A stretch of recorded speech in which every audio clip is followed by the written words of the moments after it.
Hi, sorry for the delay. We will be starting in just a few minutes. Say it again. Hi, sorry for the delay. We will be starting in just a few minutes. We're going to wait for everybody to log on. We're going to wait for everybody to log on. I'm going to put that in the comment too.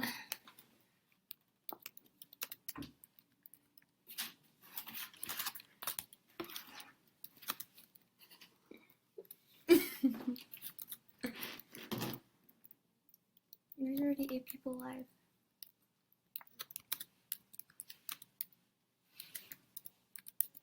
If you're just getting on, we're going to be starting in a few minutes. We're going to wait for everybody to get on. How many people do you want to wait for to get on?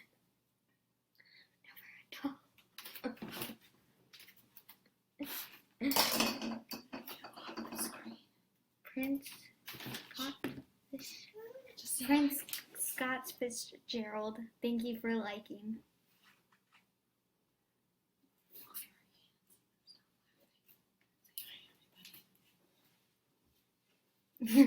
He said you two cracked me up, Brandy and Fear did.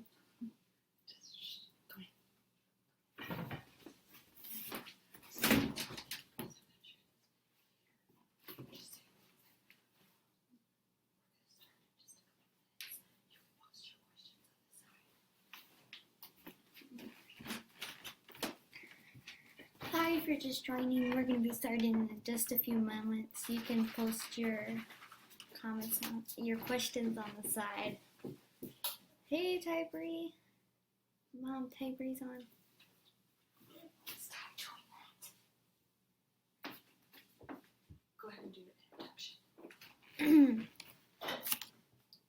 We're going to get started now. So, hi, Facebook Live. As you already know, I'm Ava.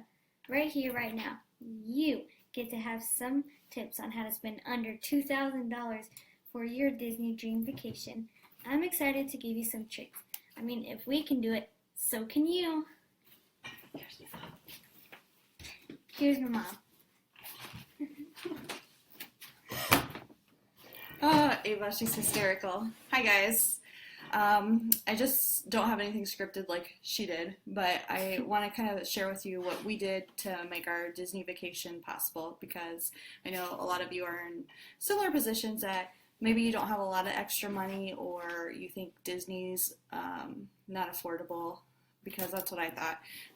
For many years, I promised these kids that we were going to go to Disney, and it just never worked out.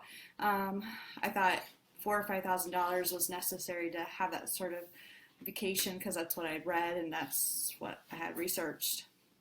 Even like 2 years ago, we talked about it. We ended up going to New York City because we did that for $1,000, and that's another video. Anyways, you can go to Disney for less than $2,000.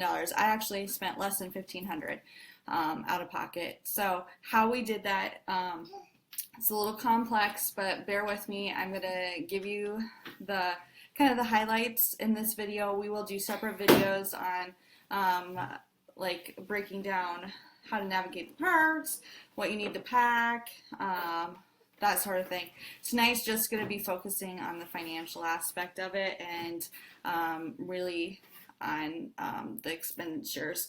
So there's different ways to save money, there's different places to stay, there's lots of different methods out there. I'm just going to tell you what we did, what worked for us, because I have that experience. You want to do a lot of research. I track flights, so I use and Isaiah's still awake, by the way. So Janelle, he may make an appearance. JustFly.com, Kayak, those sites, I watch them regularly. It's important to clear out your cookies, go incognito. If your computer can see that you've searched for flights before, you're going to have higher prices.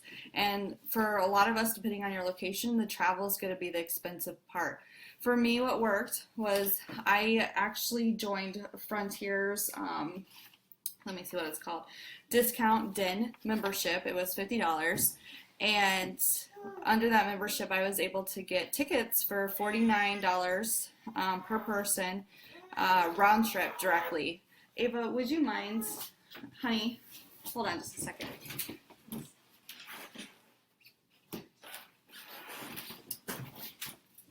sorry about that. I was able to get flights that were round trip for all of us. Ended up being $188. Okay, so with Frontier as a no-frills airline, I realize that. For some of you, you're like, no way, I won't fly anything but Southwestern or American Airline. For under $456 with fees, luggage, we had 2 full suitcases. The flights themselves, we flew direct from Des Moines to Orlando. Great deal. I see that often. Direct flights from Des Moines to Orlando. Obviously, some of you are in different parts of the country, so you just have to look at what's available out there. But getting good deals on airlines is critical.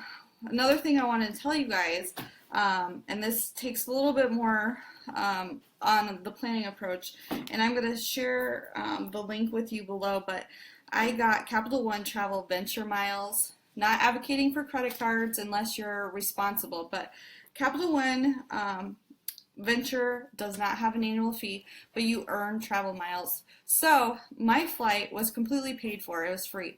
I run my my daycare bill, my utilities, all of those are automatically deducted from my credit card, and then I pay that in full each month. So while those bills are being ran through that credit card, I'm accruing miles, and we had almost $490. So that paid for the $456, which was already really cheap for the flights. I had zero out of pocket for our flights. I actually had a little bit extra, which I applied to our Disney package. And with that Capital Venture card, you can actually even personalize your card, which is pretty cool. Just a little perk for that. Check it out. The other card that I wanted to mention to you is actually the Disney card. This is what I started with. A Disney Chase card. I started with this 3 years ago. That's when I first decided I wanted to go to Disney. And I thought if I could get enough points on there, I would, make that happen. Well, like I said, I just got scared. I thought $5,000 was unattainable and I was never going to go. However, I kept that Disney card. I'm glad I did, because you earn $1 for every 100 you spend on there. So my technique is I use the mileage for my main bills, and then my Chase for my other expenses, say gas or shopping, groceries, and then I always pay that off. If you use a credit card, always pay it off. Don't spend more than you have. I don't want to encourage anybody to go into debt. But doing that, I got over $200 that I was able to use, and they come in the form of gift cards. So these you can use to actually pay for your vacation. You can use them for souvenirs. You can use them for restaurants, however you want to use them. So that information, I'm telling you, you're like, I don't care about the credit card stuff. It's important because it comes into play, and you'll understand in a minute. So there's a lot of different ways you can actually book your Disney vacation. You can book your tickets, your hotel, all of that separately or as a package. You can get your meals included, or you can get that separately. I ended up getting my package through Disney directly through their website. I looked at different travel packages and tried to weigh out the best options. You have to do that because depending on the time of the year you're going, it may be cheaper to get your hotel and your tickets separately. For me, it was not. For many reasons, I elected to stay on Disney Resort. The reason for this is you can get hotels that are in Orlando that may have more amenities at cheaper prices than Disney resorts. And if that's what you want, totally do it. But here's the reason why I wanted to stay on Disney, and I paid a little more to do that. When you stay on Disney, you don't have to get a rental car. I chose Pop Century Resort for the fact it's a value resort. However, unlike the other value resorts, it does not share on the transportation line. So after you're checked into your hotel and you want to go to the parks, or when you're coming home from the parks, the other value resorts are all shared on a bus line, so they make multiple stops. When you stay at Pop Century, there's one bus that takes you directly from each park to the resort and vice versa. So that was a good determining factor in selecting Pop Century for me, because I didn't want to have that extra wait time. The other reason I wanted to stay at a resort is because, like I said, I didn't want to deal with the rental. So they have the Magical Express that takes you from the airport to the Ava, could you mind taking him into the other room, please? The Magical Express will take you, actually, your luggage for you to your room. You don't have to carry it. We'll transport you and your family members in a comfortable bus directly from the airport to the hotel. So we had our swimming suits and an outfit packed in our carry-on luggage, knowing that there will be like maybe a 2 or 3 hour delay of getting your luggage to your door, but you don't have to worry about it. You don't have to go to the luggage wait in Orlando airport. You don't have to deal with any of that. They take care of it for you. You don't even have to wait for the luggage before you get on the bus. You get on this nice bus, take you to your resort. Kids got into their swimsuits, started swimming, went to our rooms, relaxed. Pop Century was fantastic. The rooms are small, but it's great. I did pay the preferred room fee, because when you look at those value resorts, they're huge. I'm talking like huge. I don't even know what to compare it to. Like for our friends in Emmitsburg, the size of Emmitsburg. So when you have a room there, I think it's worth the extra $10 a night to stay preferred, because then you're close to the pools, you're close to the bus stops, the buses that you're going to want to be riding on, the transportation system, all that is right there within just a short walking distance, the restaurants and so forth. So the package that I went with through Disney was $1,300. So $1,300, that included our 4-night, 5-day stay at Pop Century. It included our 2 days tickets to the parks. So I chose 2 days. It's a roughly, it could be another $80 per person per day if you went with the 3-day or 4-day tickets.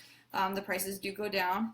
For us and for families like us, not everybody watching is like us. Some of you maybe are more financially secure or have more funds to work with. And so just take this advice for what it is. For those of you that are getting me, you know what I mean. 2 days is enough to have an incredible Disney experience. Like, we didn't feel like we were shortchanged. We didn't feel like we missed out on anything. We spent a day at Epcot. We spent a day at Magic Kingdom. We spent a day at Pop Century going to the pools. There's a huge arcade room, relaxing. You can go to the other resorts, go swimming in their pools. All free since you're staying on Disney. The transportation's obviously provided from site to site. So $1,300 is what we paid out of pocket for our hotel and our park passes. Now that's for 3 people, as Isaiah was free. Now the next big expense after you pay your resorts, your tickets, and your transportation is food. Food can be very, very expensive.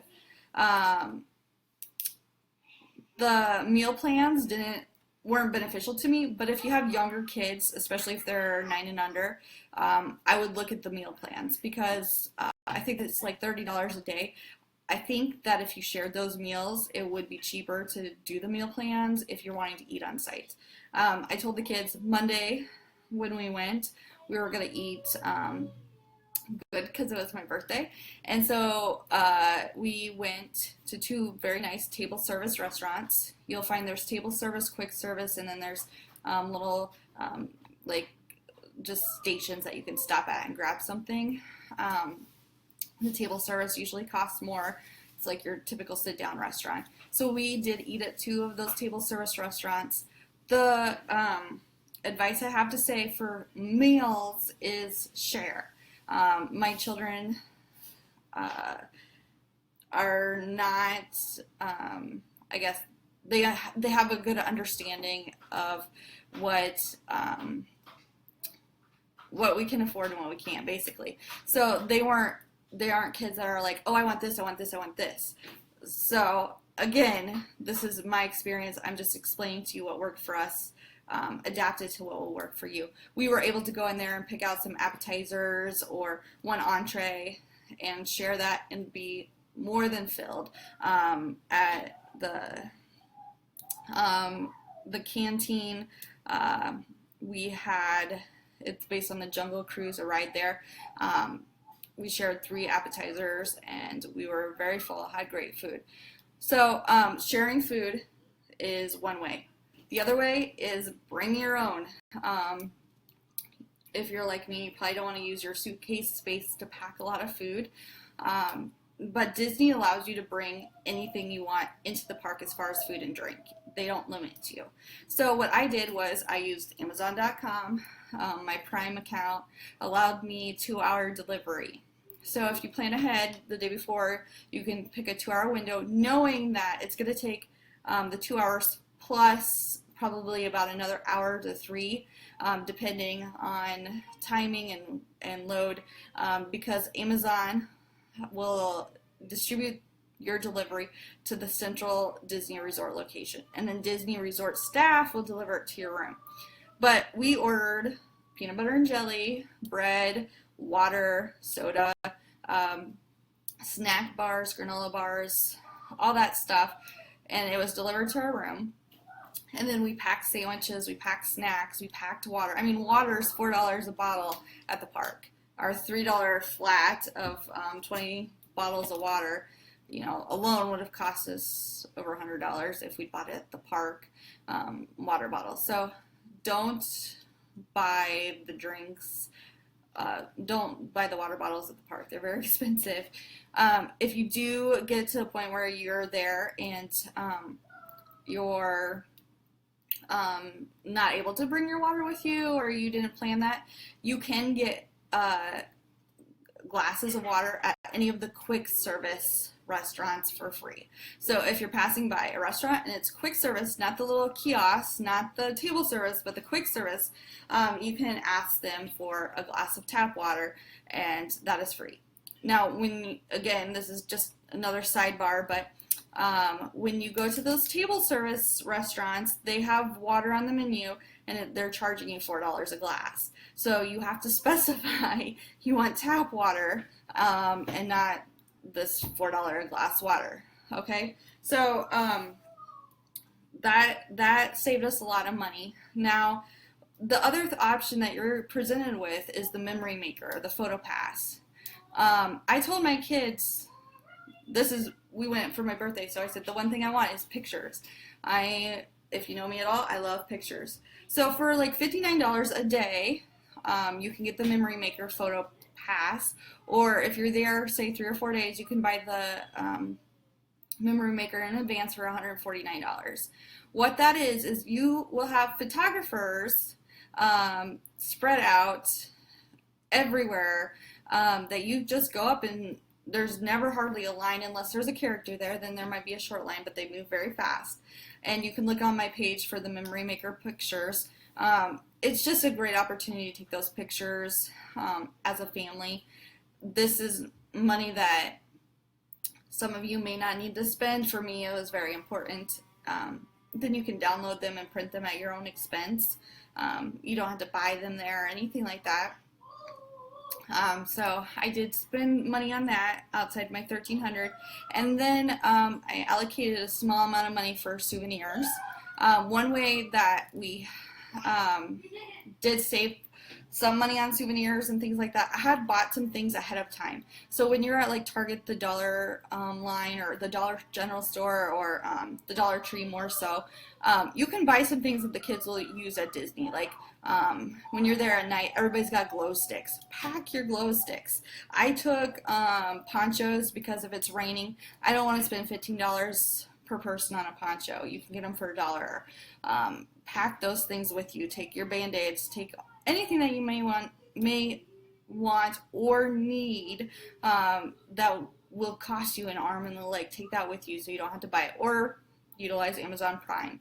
If you don't have Amazon Prime, sorry to back up for a minute, there's another app you can use, Instacart. So with Instacart, the first time you use it, you get free delivery Sam's Club and Costco, and like 2 other places in the Orlando area will deliver with Instacart.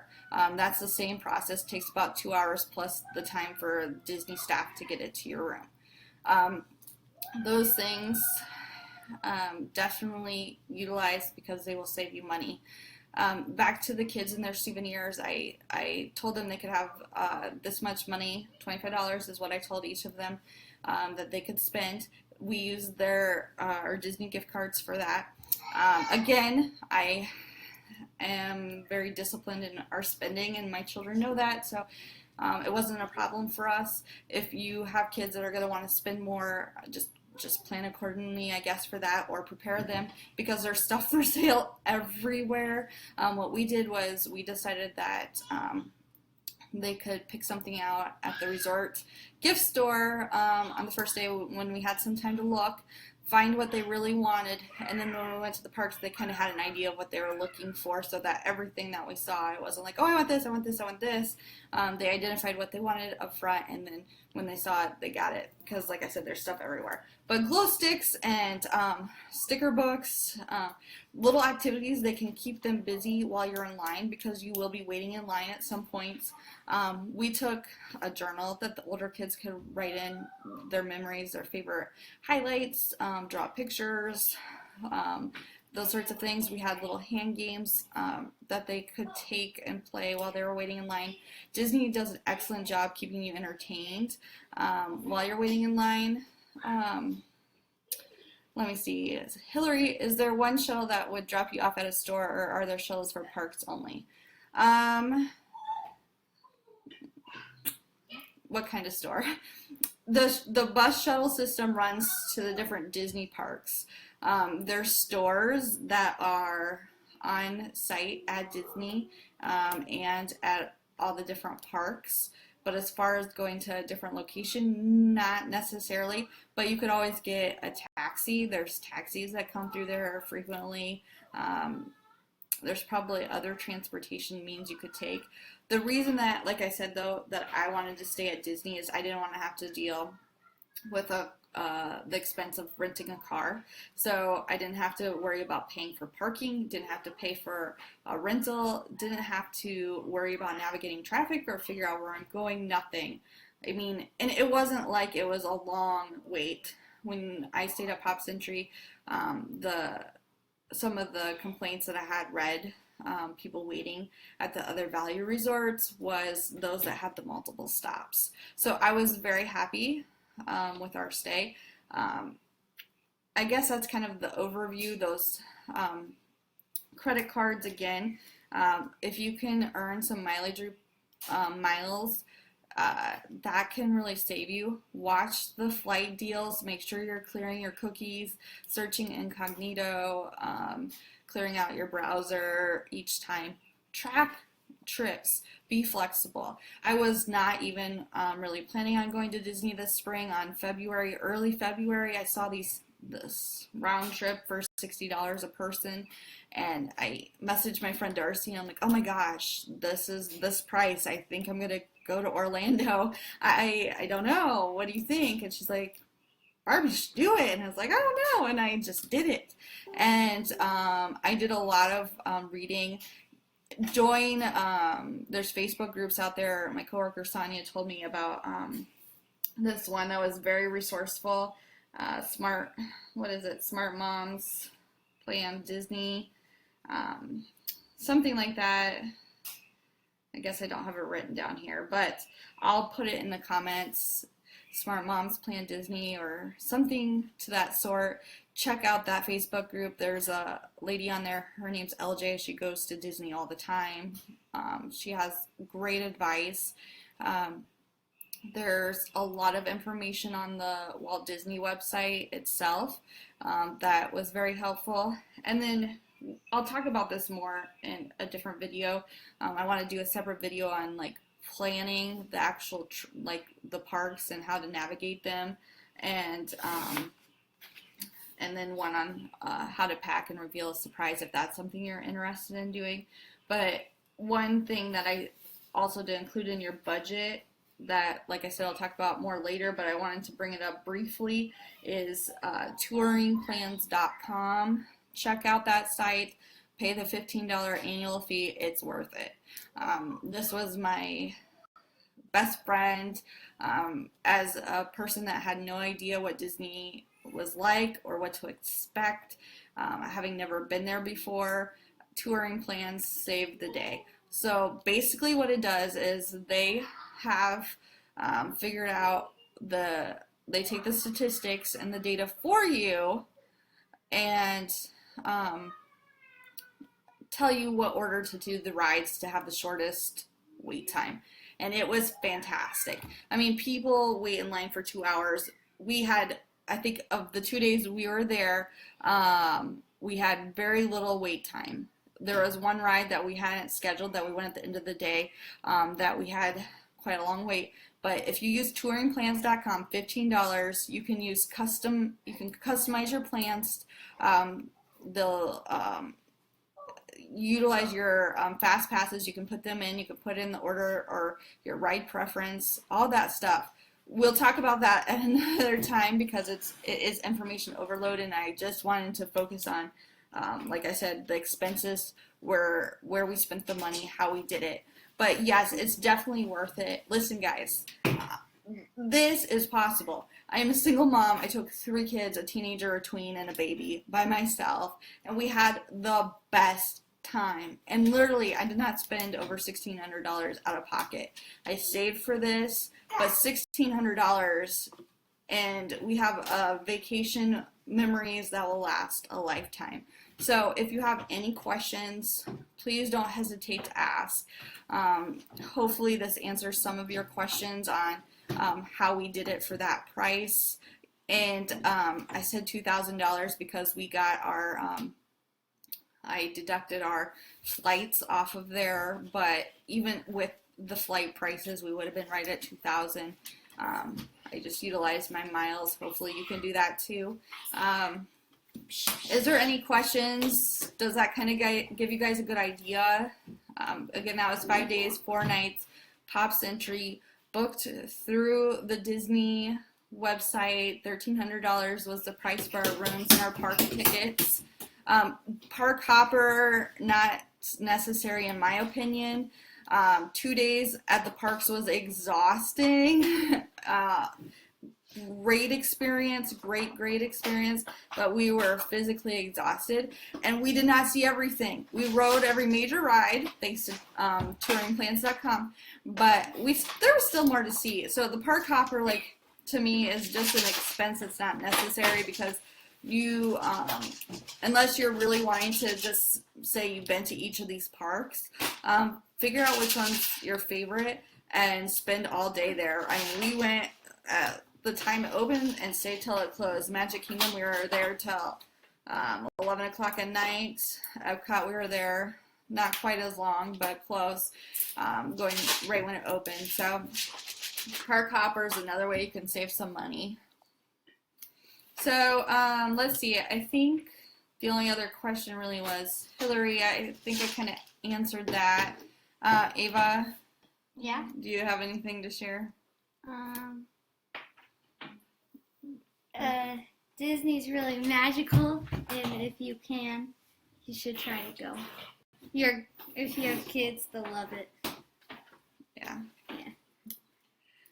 Does anybody have any other questions? Isaiah says hi for the people that were waiting for Isaiah, who refuses to go to bed because we're on Facebook. Say hi. Say hi. All right, well, if you guys don't have any questions, I'm going to sign off here. I will do another video on how to navigate the parks and actually plan out your days, because that is a whole process in itself. You want to be prepared so that you can have the best experience while you're at Disney. Also, I will do a video session on what all to pack, some just things that we took that really helped us make our trip go smooth. So, all right, guys, if there's no questions, we'll be back in a few days, and happy Disney planning. Bye-bye. Bye.